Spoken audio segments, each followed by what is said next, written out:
अखाड़ा में आपका एक बार फिर से स्वागत है। बात करते हैं आयकर विभाग की छापेमारी की, जहां अभिनेत्री तापसी पन्नू और निर्देशक अनुराग कश्यप की मुश्किलें कम होती नहीं दिख रही हैं। टैक्स चोरी के आरोप में आयकर विभाग की मुंबई और पुणे में चल रही छापेमारी अब दिल्ली और हैदराबाद तक पहुंच चुकी है। आयकर विभाग की जांच आज तीसरे दिन भी जारी है। अब तक की जांच में फैंटम फिल्म्स पर दो अलग अलग मामलों में 650 करोड़ रुपए तक के टैक्स की हेराफेरी का आरोप लग रहा है। साथ ही आयकर विभाग का दावा है कि अनुराग कश्यप ने अपने खर्च में 20 करोड़ रुपए का फर्जीवाड़ा भी किया है। इसके अलावा तापसी पन्नू इनकम टैक्स अधिकारियों को 5 करोड़ की जानकारी नहीं दे पाई हैं। तापसी पन्नू और अनुराग कश्यप से इनकम टैक्स के अधिकारी पुणे में लगातार पूछताछ कर रहे हैं। इसके साथ इनकम टैक्स की छापेमारी दो बड़ी टैलेंट मैनेजमेंट कंपनियों पर भी लगातार चल रही है। अब छापेमारी के बाद जहां एक और सियासत गरमाई हुई है, इसी बीच आयकर विभाग के बयान भी सामने आ चुके हैं।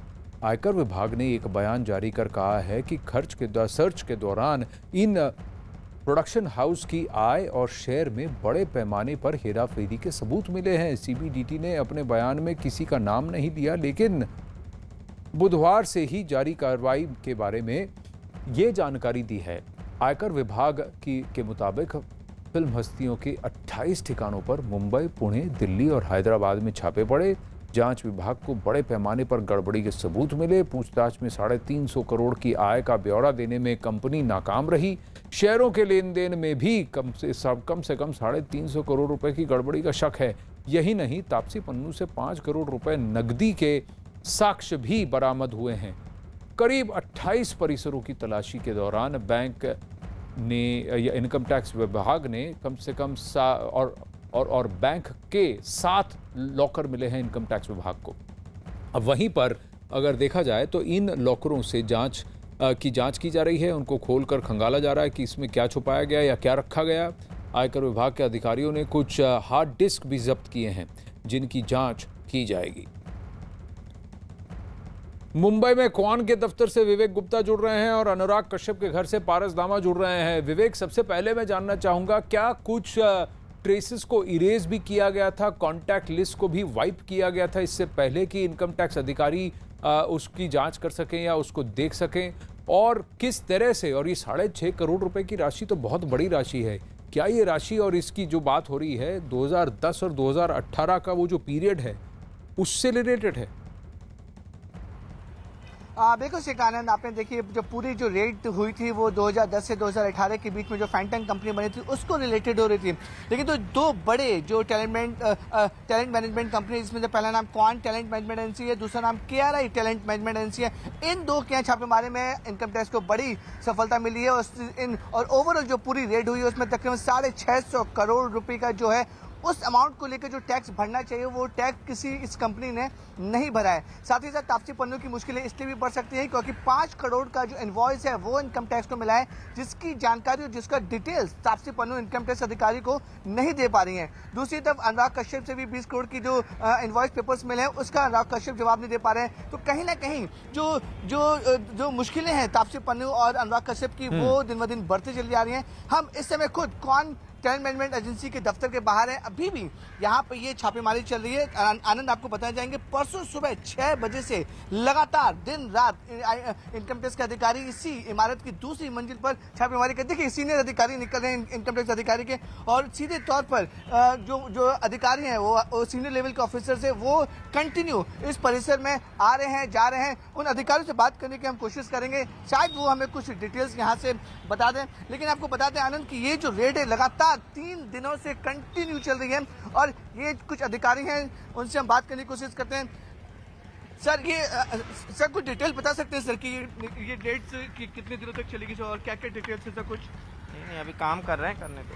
सर ये आई मीन जो 650 की डिटेल्स है वो क्या है सर? ऐसा डोंट डिस्टर्ब अस, ठीक है सर? आई नो सर, लेकिन सर कुछ डिटेल्स, आई मीन ये कुछ और कल जो स्टेटमेंट जारी हुआ था कुछ और डिटेल्स मिली सर केस में ऐसा? सर तो आनंद, आप देख सकते हैं कि सीधे तौर पर जो इनकम टैक्स के जो सीनियर अधिकारी हैं वो लगातार कौन दफ्तर में आते हैं। जो सामने जो इमारत दिख रही है, यहाँ इसी इमारत में केआरआई का मैनेजमेंट का दफ्तर है। देखिए, सीधे तौर पर जो आईटी के ऑफिसर्स हैं वो अब वहाँ जा रहे हैं। तो आप समझ सकते हैं कि जो सीनियर लेवल के ऑफिसर्स है वो लगातार छापेमारी कर रहे हैं, और ये छापेमारी तापसी पन्नू के घर और अनुराग कश्यप के घर पे भी चल रही है। जी, फिलहाल अनुराग तापसी कश्यप पन्नू के घर और- पर क्या चल रहा है, पारस धामा से पूछते हैं। सियासत पर हम पहुंचेंगे, इस पर काफी सियासत भी हो रही है, बयानबाजी भी हो रही है, लेकिन जो साक्ष्य मिले हैं वो इररेफ्यूटेबल है पारस, कि अगर आपके पास 5 करोड़ की नकदी है, उसका आपके पास साक्ष्य नहीं है, करीब 650 करोड़ रुपए तक की इनकम, शेयर और सब कुछ अगर देखा जाए, और जिसके एवज में आपने टैक्स जमा नहीं किया है, तो टैक्स की चोरी तो हुई, एक केस बनता है और इसी पर सवाल किए गए थे। और आपको बताना जरूरी है दर्शकों को कि ये 2010 से 2018 का पीरियड है जब फैंटम फिल्म्स हुआ करता था, जिसमें 4 लोग थे, दैट इज अनुराग कश्यप,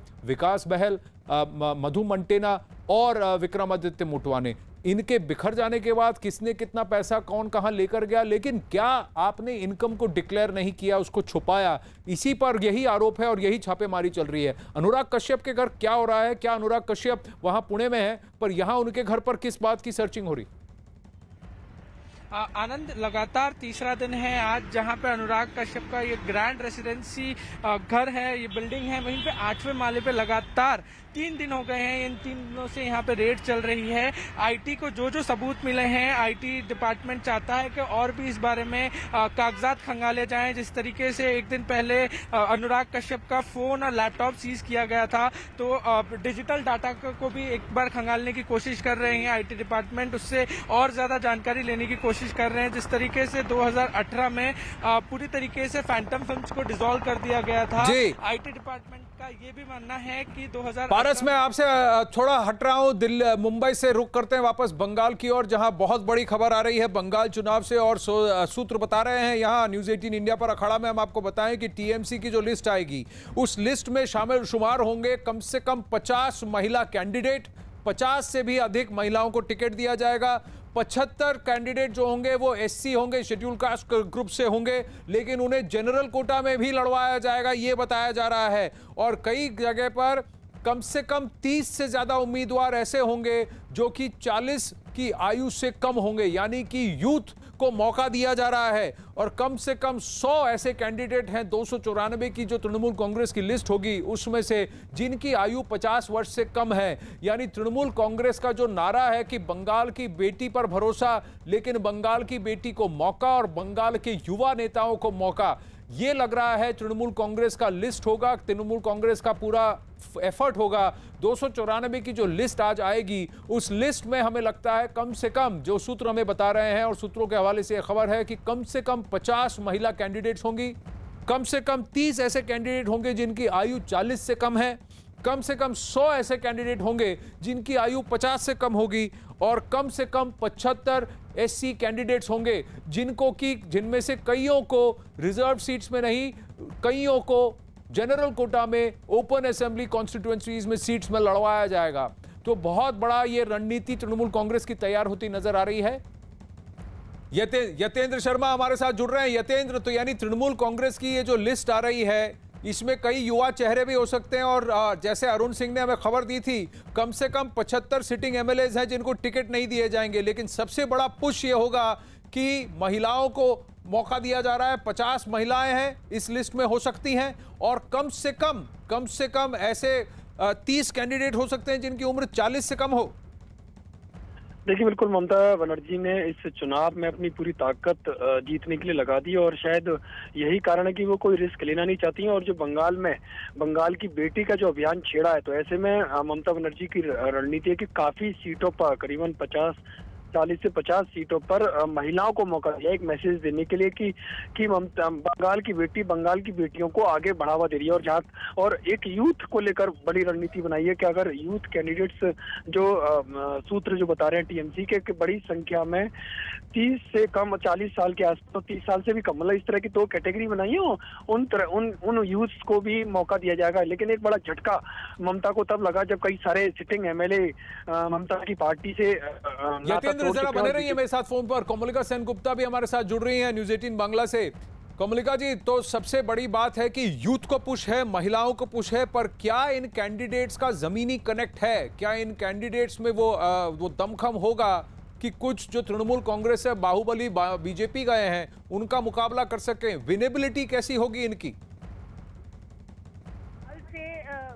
खास करके तृणमूल कांग्रेस और प्रशांत किशोर की जो आईपैक टीम है वो इसी चीज के ऊपर सर्वेक्षण किया है, जिसके तहत ये देखा गया है कि विनेबिलिटी कितना है। तो तृणमूल कांग्रेस की जो इनसाइड सोर्सेज है वो लोग यही कह रहे हैं, और आईपैक की जो टीम है वो लोग भी यही कह रहे हैं कि हर एक कंस्टिट्यूएंसी जो है उस कंस्टिट्यूएंसी के ऊपर सर्वेक्षण किया गया है। उसको मद्देनजर रखते हुए हम इस बार देखेंगे कई सारे कद्दावर जो नेता है, कई सारे मंत्री जो हैं वो ड्रॉप हो जाएंगे, तो वो बहुत बड़ी एक फैक्टर होंगे। और उनको ड्रॉप करने के बाद में 100 से ज्यादा ऐसे कैंडिडेट होंगे जिन लोगों की उम्र 50 साल के नीचे है। तो लेकिन क्या कम से कम 75 सिटिंग एमएलएज हैं जिनको टिकट नहीं मिल रहा है? और कमलिका, एक और खबर आप ही के हवाले से हमें मिल रही है कि मिथुन चक्रवर्ती बीजेपी में शामिल हो सकते हैं। देखिए, ये न्यूज 18 बांग्ला की एक्सक्लूसिव ब्रेक है कि मिथुन चक्रवर्ती 7 तारीख को नरेंद्र मोदी की जो ब्रिगेड का जो सभा है वहां पर मिथुन चक्रवर्ती आएंगे और मिथुन चक्रवर्ती बीजेपी योगदान कर सकते हैं। ये खबर आ रही है। 7 तारीख को हम जानते हैं नरेंद्र मोदी वो आएंगे कलकत्ता ब्रिगेड में चुनाव की सभा करने के लिए, और उसी सभा में बंगाल की चहीते और मिथुन चक्रवर्ती जो महागुरु के तौर पे जाना जाता है बंगाल में, वो नरेंद्र मोदी की सभा में रहेंगे और वही ट्रम्प कार्ड रहेगा बीजेपी का, भाजपा का इस चुनाव में। तो ऐसा खबर न्यूज 18 बांग्ला के पास एक्सक्लूसिवली है कि इस 7 तारीख को मिथुन चक्रवर्ती महागुरु, जिनके नाम महागुरु जो बंगाल के हैं, वो बहुत बड़ी खबर है, ये बहुत बड़ा शिफ्ट है। अगर मिथुन चक्रवर्ती, जिन्होंने हाल ही में आरएसएस की भी, संघ की भी तारीफ की थी, वो अगर प्रधानमंत्री की रैली में कोलकाता में बीजेपी में शामिल होते हैं, लेकिन क्या, एक और सवाल है कमलिका, बता सकती, मेरे पास समय कम है, कि क्या सौरव गांगुली भी जुड़ सकते हैं? उन पर भी बहुत सारी अटकलें लग रही हैं। देखिए, उनके ऊपर अटकलें तेज है, पर सौरव गांगुली जो अपने जो क्लोज परिसर हैं उसमें ये बताया है कि अभी तक उनका भाजपा में योगदान करने की कोई संभावना नहीं है, पर उनको लेके भी अटकलें तेज है। कमलिका, बहुत बहुत धन्यवाद। तो बहुत बड़ी खबर कि तृणमूल कांग्रेस की लिस्ट थोड़ी देर में आ सकती है, उसमें 50 से ज्यादा महिला कैंडिडेट्स होंगे, 30 के करीब कैंडिडेट्स ऐसे होंगे जो कि युवा हैं, 40 से कम है उनकी उम्र।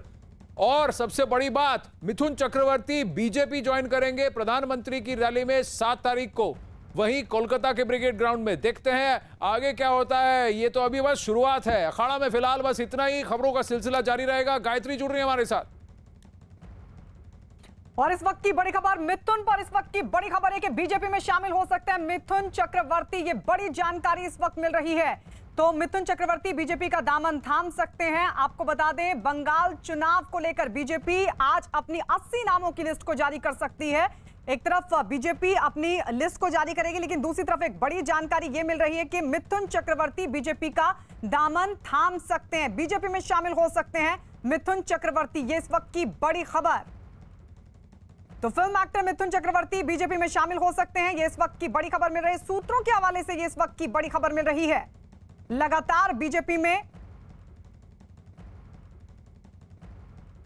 नेताओं का आना बना हुआ है। इस सबके बीच जहां टीएमसी में कई फिल्म कलाकारों ने अपनी मौजूदगी दर्ज कराई, शामिल हुए, तो वहीं दूसरी तरफ बीजेपी में भी लगातार लोगों का आना बना हुआ है। इस सबके बीच जो बड़ी जानकारी कोमलिका हमारी सहयोगी दे रही है वो ये कि बीजेपी में मिथुन चक्रवर्ती शामिल हो सकते हैं।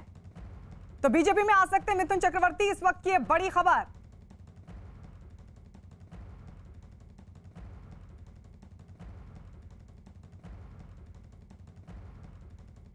तो आपको बता दें, कमलिका सेन गुप्ता की यह बड़ी खबर है।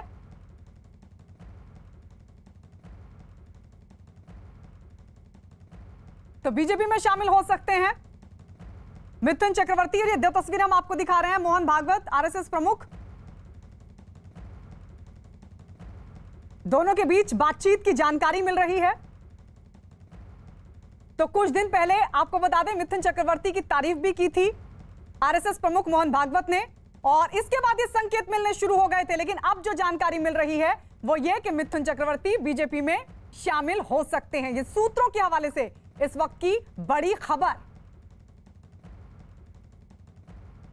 तो देखना होगा कि क्या वाकई मिथुन चक्रवर्ती बीजेपी का दामन थामते हैं। ये कुछ वक्त बाद तस्वीर साफ हो जाएगी, लेकिन सूत्र ये बता रहे हैं कि ऐसा संभव हो सकता है, क्योंकि पहले मोहन भागवत तारीफ भी कर चुके हैं पिछले कुछ दिनों पहले, और उसके बाद ये संकेत मिलने शुरू भी हो गए थे, और अब सूत्र ये बता रहे हैं कि बीजेपी में शामिल हो सकते हैं मिथुन चक्रवर्ती।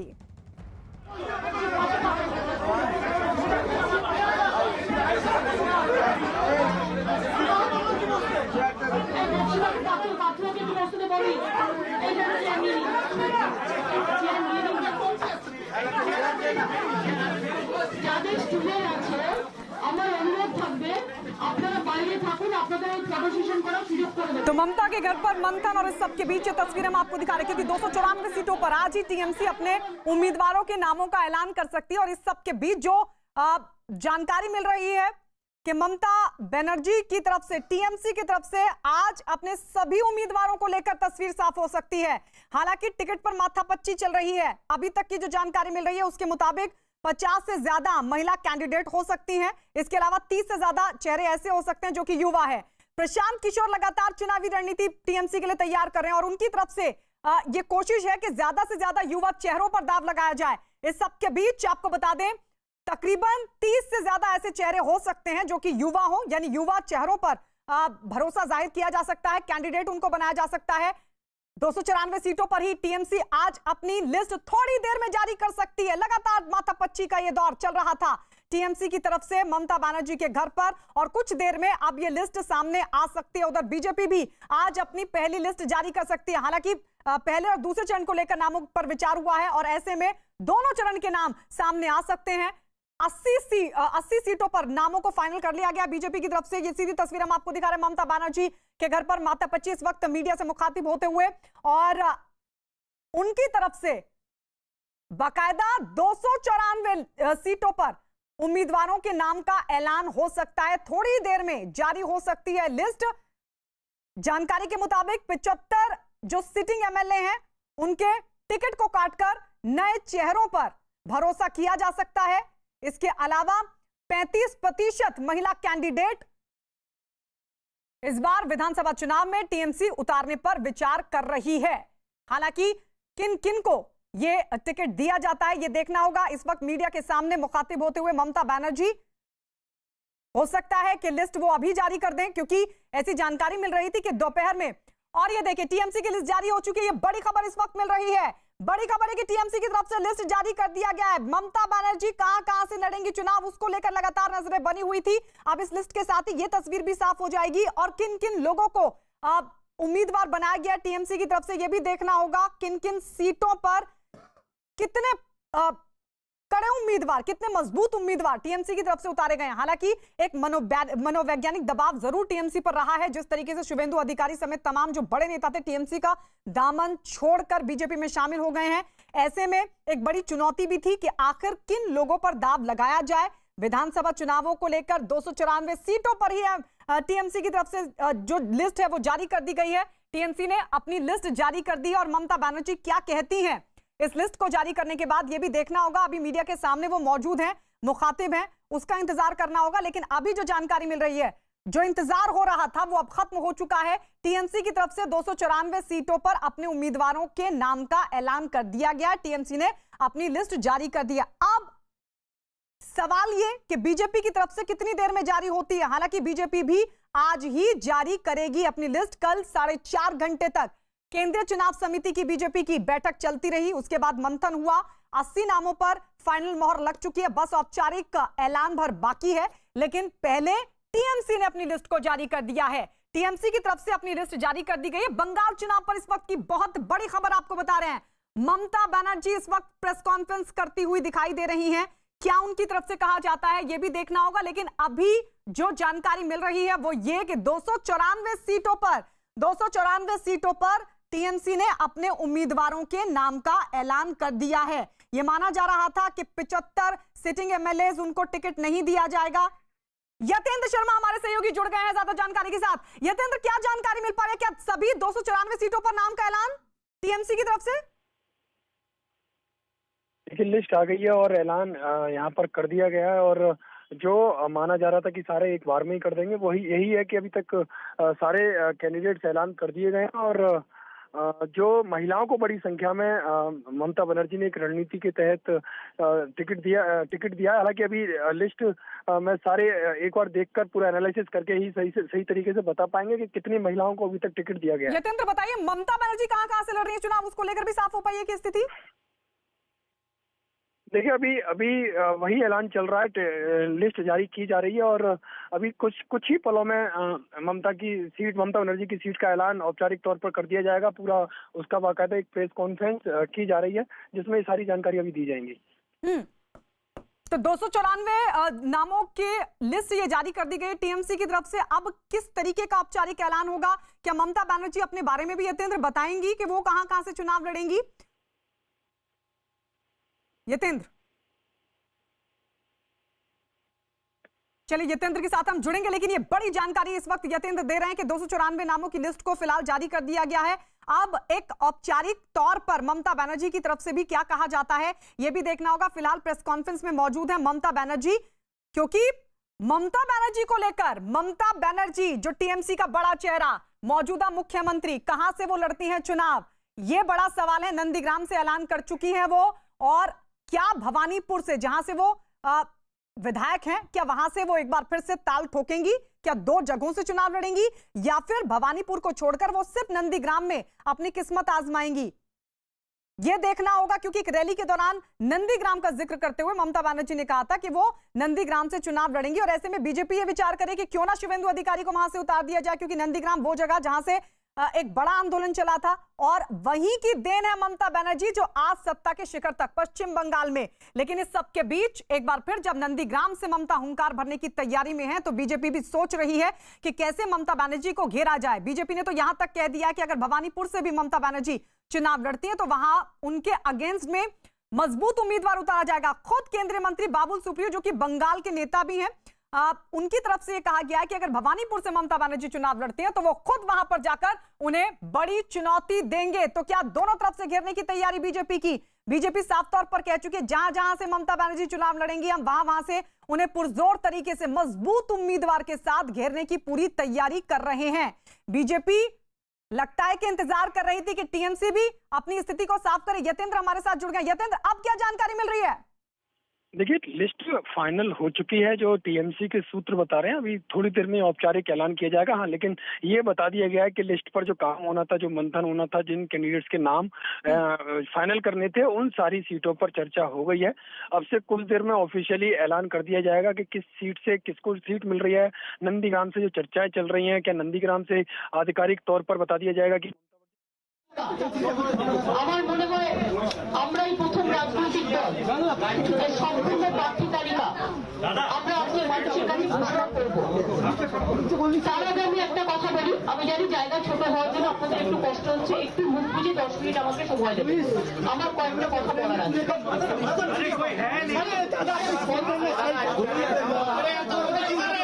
এত কিসের কথা তোমাদের?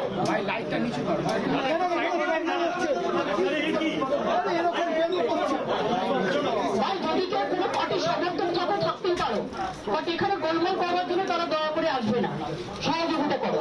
আমি তোমাদের পূর্ণ সহযোগিতা করবো।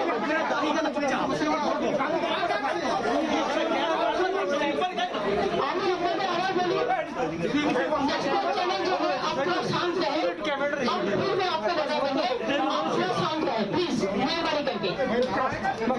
আমি আপনাদের যেটা বলছি যে তার মধ্যে 294টা সিটের মধ্যে 291টা সিটের তালিকা আমরা আজকে ঘোষণা করছি, এবং 3টি পাহাড়ের সিট কাশিয়ান, কালিম্পং এবং দার্জিলিং। এটাতে আমরা কন্টেস্ট করছি না, কিন্তু আমাদের বন্ধুরা কন্টেস্ট করবে। জনগণ যাদের জেতাবেন তারা আমাদের সাথেই কাজ করবেন, এবং সেই 3টি সিটও এই হিসেবে আপনারা আমাদের সাথে ধরে নিতে পারবেন। এবং তারাও কিন্তু অন্যান্য জায়গায় আমাদের সমর্থন করছেন। বংশীবর্ধনরাও আমাদের সমর্থন করে পাঠিয়েছেন চিঠি, রাজবংশী নেতা। ওদিকে অতুল রায়রাও, কামতাপুরী, তারাও আমাদের সমর্থন করে পাঠিয়েছেন চিঠি। এরকম অনেকেই সমর্থন করে আজকে হেমন্ত সোরেনজিও আমি মিটিং এ আসার আগে ফোন করেছিলেন, পূর্ণ সমর্থন জানিয়েছেন।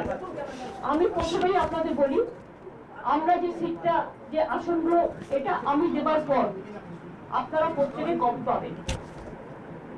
তার আগে বলি, এই 291টা সিটের মধ্যে 3টে তো পাহাড়ে। আমরা মহিলা দিয়েছি 50 জন, আমরা মুসলিম দিয়েছি 42 জন, আমরা শিডিউল কাস্টের অ্যাকচুয়াল রিজার্ভ সিট 68 জন, কিন্তু আমরা দিয়েছি 79 জন, এবং শিডিউল ট্রাইব 16টা সিট, কিন্তু আমরা দিয়েছি 17 জন। এই হিসাবে হয়তো অনেককে আমরা বাদ দিতে হয়েছে। সেক্ষেত্রে আপনারা জানেন দলের একটা পলিসি ডিসিশন হয়েছে, যাদের 80+ হয়ে গেছেন because of the Covid situation, এবং যেহেতু 80+ পোস্টাল ব্যালট অ্যালাউ করেছে ইলেকশন কমিশন, তাই ইলেকশন কমিশনের এটাকে রেসপেক্ট দিয়ে আমাদের দল একটা সিদ্ধান্ত নিয়েছে, যারা 80+ তারা ইলেকশনে কন্টেস্ট না করে পার্টিকে সাহায্য করবে বিভিন্নভাবে, এবং আমরাও তাদের বিভিন্নভাবে পার্টিতে কাজে লাগাবো। তাদের কাছে আমরা কৃতজ্ঞ, তারা এতদিন ধরে যে সার্ভিস দলকে দিয়েছেন। নতুন করে আমি আর তাদের নাম বলতে চাই না, আমি তাদের আমাদের প্রণাম জানাই, আমাদের কৃতজ্ঞতা জানাই, আমাদের অভিনন্দন জানাই। দ্বিতীয়ত হচ্ছে যে কাউকে আমরা সিট দিতে পারিনি, কারণ অনেক কিছু নির্ভর করে তো সিট দেওয়ার ক্ষেত্রে। অনেকে বাদ যান, অনেকে নতুন আসেন। পুরাতন নতুনের সংযোজন, পুরাতন নতুনের মিলিত হওয়ার একটা জায়গা থাকে। পুরাতনরাও যেমন থাকবে প্রবীণরা, আবার নবীনদেরও কিছু কিছু তুলে আনতে হয়, কারণ আগামী দিনটাও তাদের করতে হবে। আবার কোথাও কোথাও কিছু স্থানীয় সমস্যাও থাকে। মানুষ যেটা পছন্দ করে সবটা হয়তো আমরা পারি না করতে, পারলে আরো খুশি হতাম, যতটা পারি চেষ্টা করি।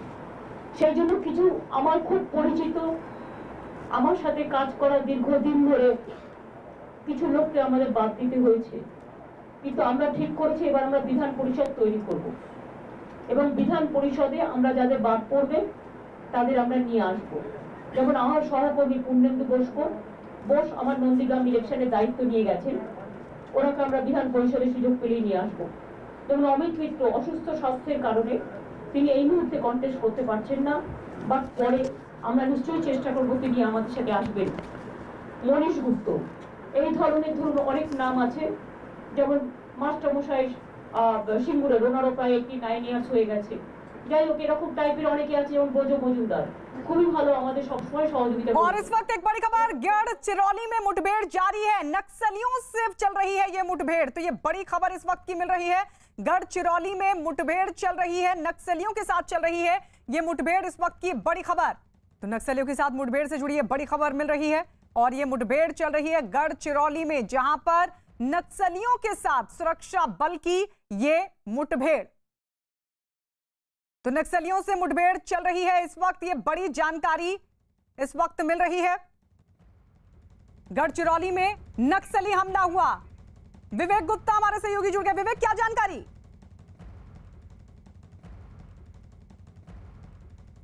विवेक, आवाज मिल, चले विवेक के पास चलेंगे, लेकिन बड़े नुकसान की आशंका जाहिर की जा रही है। ये बड़ी खबर इस वक्त की, महाराष्ट्र में नक्सली हमला हुआ है, गढ़चिरौली में ये नक्सली हमला हुआ है, और इस सब के बीच जो बड़ी खबर मिल रही है वो ये कि मुठभेड़ चल रही है सुरक्षा बल की गढ़चिरौली में नक्सलियों के साथ।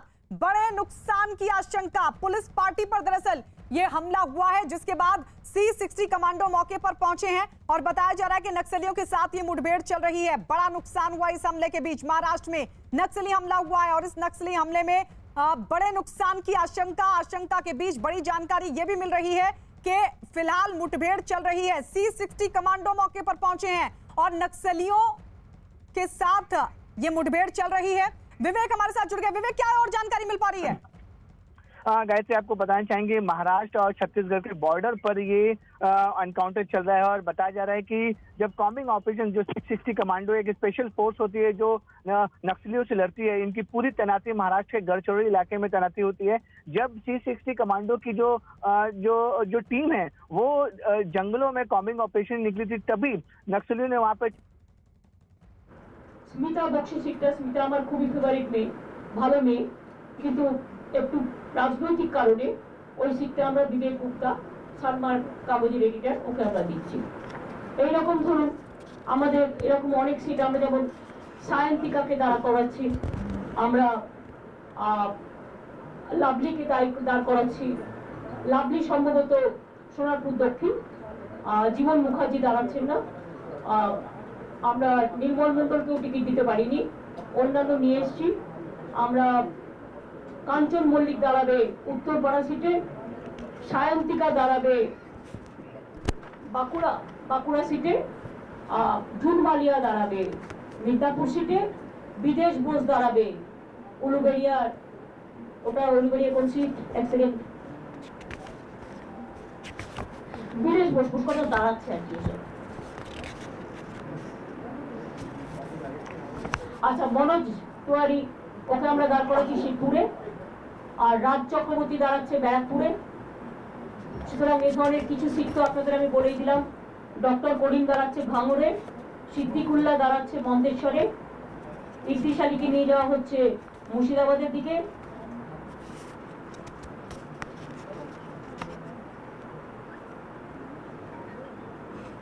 আর ঝাড়গ্রাম সিটটা দাঁড়াচ্ছে টুনি হাসদার মেয়ে বা বীরবাহা হাসদা। ও আপনারা জানেন ও আদিবাসী মেয়ে, বা জেনারেল সিটে ওকে দেওয়া হচ্ছে। ও একজন ফিল্ম স্টারও এবং আদিবাসী খুব পপুলার মেয়ে।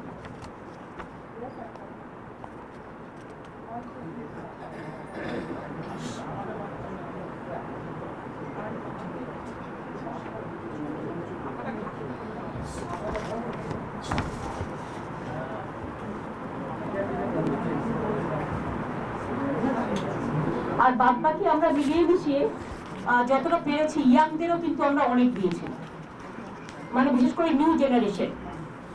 আমার তো মনে হয় আমি 27-28টা সিটের বেশি ভোট দিয়েছি। এমএলএ সিট পাইনি 27-28টা এমএলএ, তাদের বদলে নতুনরা এসছে, এরকমও অনেক আছে। সেটা আপনারা দেখে নিয়ে টোটালটা, আর সেটা ভালো লাগবে না। আমি তো বললাম কারো শারীরিক কারণে হয়তো আমি দিতে পারছি না, 80 বছর বয়স হয়ে গেছে, এসব কারণে নানা রকম হতেই পারে।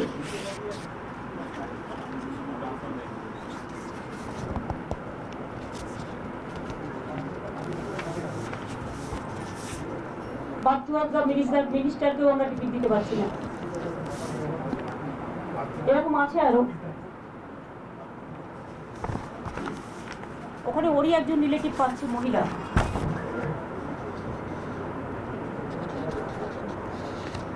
আর যে গণি এখানে ছিলেন ওয়াকফ বোর্ডের চেয়ারম্যান, যিনি হাইকোর্টের জাস্টিস ছিলেন, তিনি মালদায় যাচ্ছেন নিজের কনস্টিটিউয়েন্সি, নিজের বাড়ি ওখানে।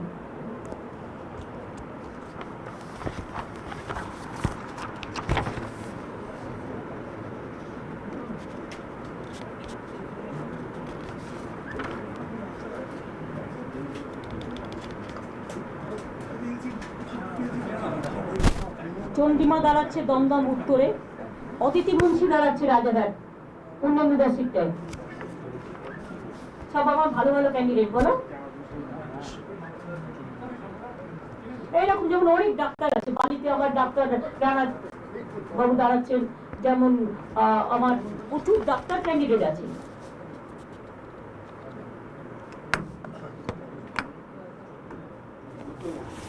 রানা চক্রবর্তী সম্ভবত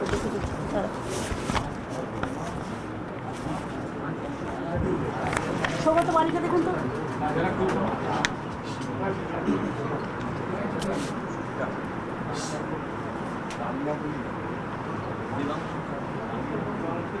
দাঁড়াবি, কালিম্পংয়ে সিট খালি আছে।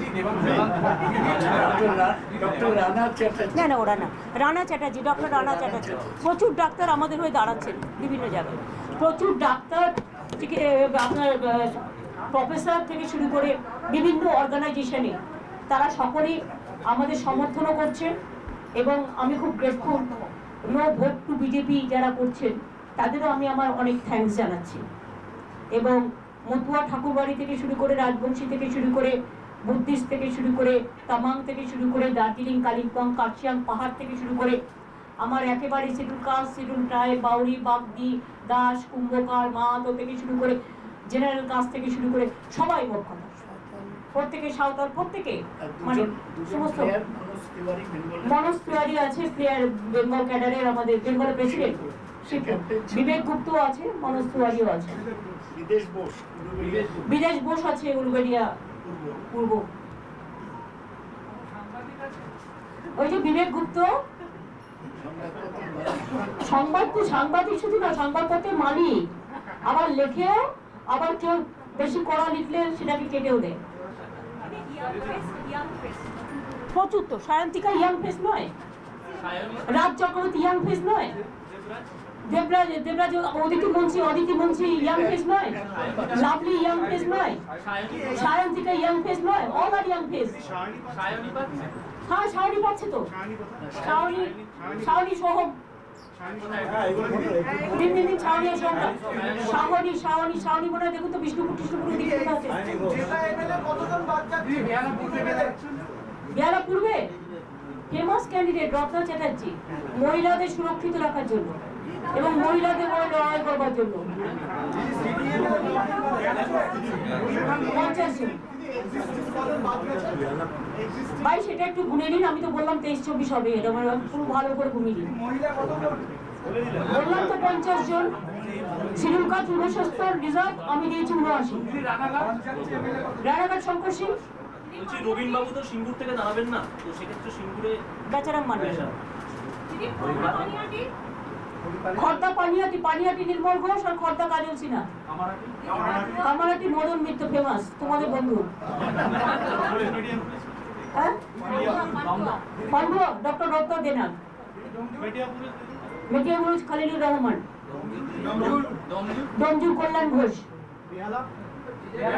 পার্থ চ্যাটার্জি ওয়েস্ট আর ইস্ট রত্না চ্যাটার্জি, দেবব্রত,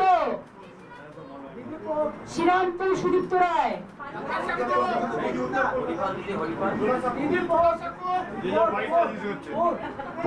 ফিরে থাকি শশী বাজার, হ্যাঁ হুমায়ুন কবির দেবরা, ঝোড়াসাঁকো বলে দিলেন না, বিনোদ গুপ্ত, যাদবপুর দেবব্রত, এই ওর টাইটেলটা কি জানো? মজুমদার, মলয় ডাকনাম মলয়, শিলিগুড়ি ওমপ্রকাশ মিশ্র, বালুরঘাটে একজন ডাক্তার, বালুরঘাটে একজন লয়ার শেখর বাবু বলে দাঁড়িয়ে, বহরমপুরে একটা নারুগোপাল আছে, বিধাননগর সুজিত, সব ভালো ভালো দাঁড়িয়েছে।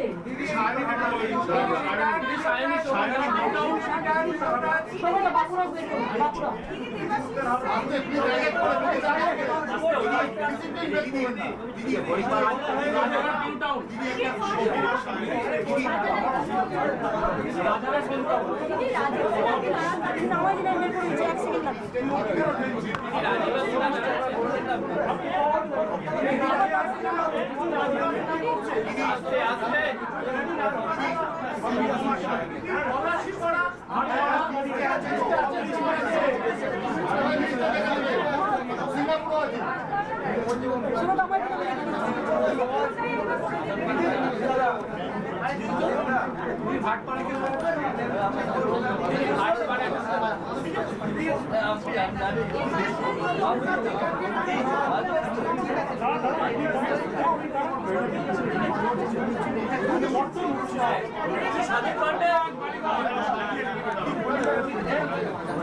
কৌশলী মুখার্জি দাঁড়াচ্ছে কৃষ্ণনগর উত্তর।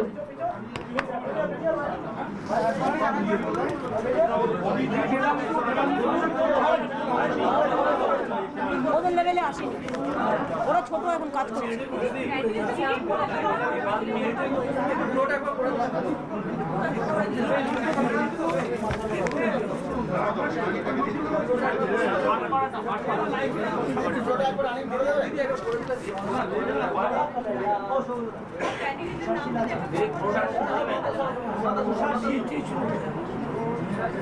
এই সবাই তোমাদের জনের নাম যার যার পকেটে নিয়ে এসছো, অত বলা সম্ভব না।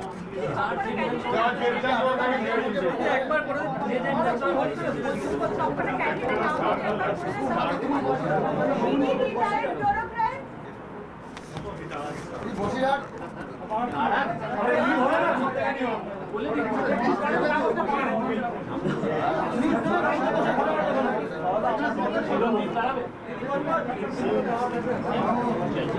সোহম চণ্ডীপুর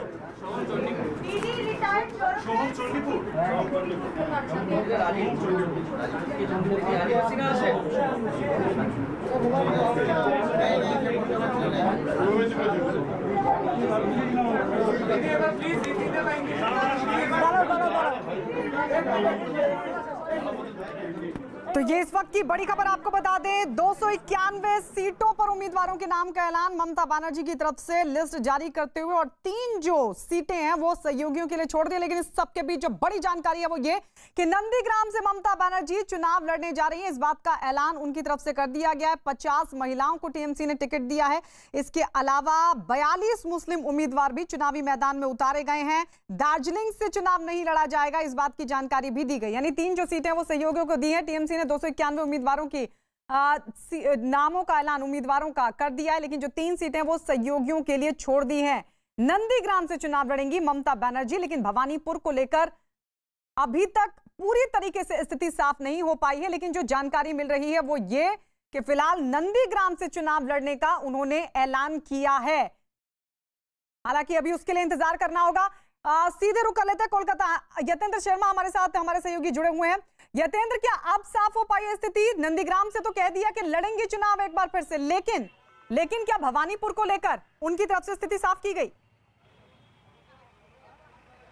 देखिए, बिल्कुल भवानीपुर की तरफ से भी स्थिति क्लियर कर दी गई है, और अपने जो नंदीग्राम से जो माना जा रहा था, नंदीग्राम से भी क्लियर कर दिया कि नंदीग्राम से खुद मुख्यमंत्री ममता बनर्जी फाइट करेंगी, यानी कि ममता बनर्जी नंदीग्राम से चुनाव लड़ेंगी। और जहां तक भवानीपुर की बात है तो वहां से शोभनदेव चटर्जी हैं, जो ममता सरकार में मंत्री हैं, वो उस सीट से उम्मीदवार होंगे। यानी कि जो कयास लगाए जा रहे थे ममता बनर्जी को लेकर कि वो नंदीग्राम से फाइट करेंगे, उन्होंने उसको लेकर साफ कर दिया। और 294 सीट में से 291 सीट पर टीएमसी के उम्मीदवार चुनाव लड़ेंगे। ये आधिकारिक तौर पर आज ममता बनर्जी की तरफ से ऐलान कर दिया गया, और बाकी के जो 3 सीटें हैं वो सहयोगी दलों यानी कि आरजेडी को दी जाएंगी। जी ठीक है, तो लगातार रैलियों को लेकर बीजेपी को फॉलो कर रही ममता बनर्जी, मुद्दों को लेकर बीजेपी को फॉलो करती आ रही ममता बनर्जी, कम से कम लिस्ट जारी करने में उन्होंने बीजेपी से पहले बाजी मार ली। लेकिन सबसे बड़ी जानकारी कि नंदीग्राम से चुनाव लड़ेंगी, भवानीपुर से नहीं लड़ेंगी। अब इसके पीछे कारण क्या रहा उसको लेकर भी हम डिस्कस करेंगे। लेकिन फिलहाल 291 सीटों पर टीएमसी ने जारी कर दिए उम्मीदवारों के नाम।